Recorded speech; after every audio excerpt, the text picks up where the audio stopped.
Hey everybody, this is Andrew and welcome to episode 110 of the Jaguar podcast. In this episode, we're going to be discussing the signing of former Denver Broncos defensive end Adam Gotsis.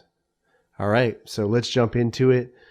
I like this signing a lot, and I think the Jaguars did a good job of getting someone to backfill, especially for the latest two players that opted out. That is Al Woods, defensive tackle, and outside linebacker slash defensive end Laurenti McCray. So I think Adam Gotsis was a great pickup there because he could play essentially both positions. He could play defensive end, he could play defensive tackle, and I think that's great. We need, versatile players.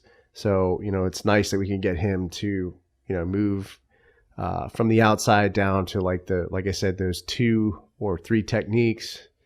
He's a big guy and he's Australian. So, what's not to like there? Australian people are awesome. They love to party and they're just great people. So, you got to like that about them as well. They're the first to show up at the party and the last to leave.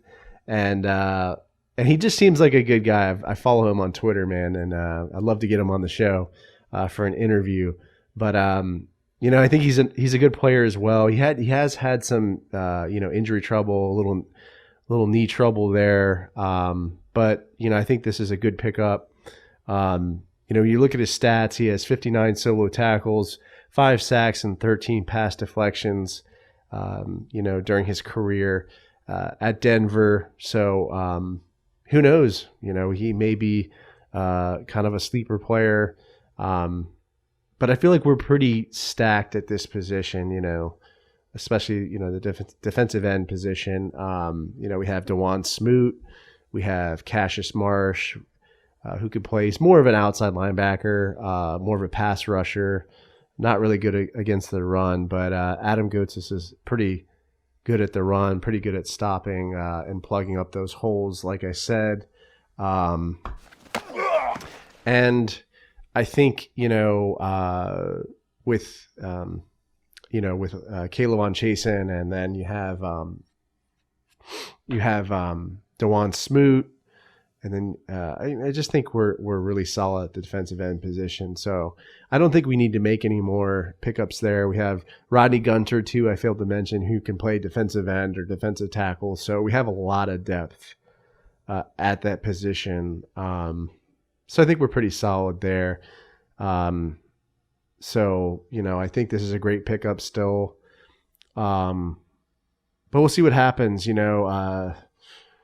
I think we may have more free agent pickups if the opt-outs continue and if players decide they don't want to move forward with the NFL season. I don't blame them. Like I said in the previous episode, these are crazy times. I think this is going to unfortunately get worse before it gets better. And it's just an unfortunate situation. I always try to be positive, but I think, flu season's coming up and when you look at baseball, the Florida Marlins, that whole situation where a lot of their players got sick, and then that had a huge impact, which is kind of crazy. I think they played the Baltimore Orioles a few days ago, and they actually beat the Baltimore Orioles with like a large portion of their starters not there in the game. So that's pretty impressive. But it's just really crazy. I'm hoping we have an NFL season. I'm hoping I could do more of these podcast episodes because I love the Jaguars and I really love doing this podcast. So, stay tuned for it. But, come by the channel, leave me a comment on the, YouTube video or podcast episode. Subscribe to the channel. Show your boy some love. I have some new merchandise too as well. I'm wearing it right now, new Jaguar podcast shirt. I'll put a link to the store in this episode. I also have face covers as well, trying to keep you guys safe during the pandemic and styling as well. So check those out and, stay sane, stay safe, go Jags, and I'll see you next time.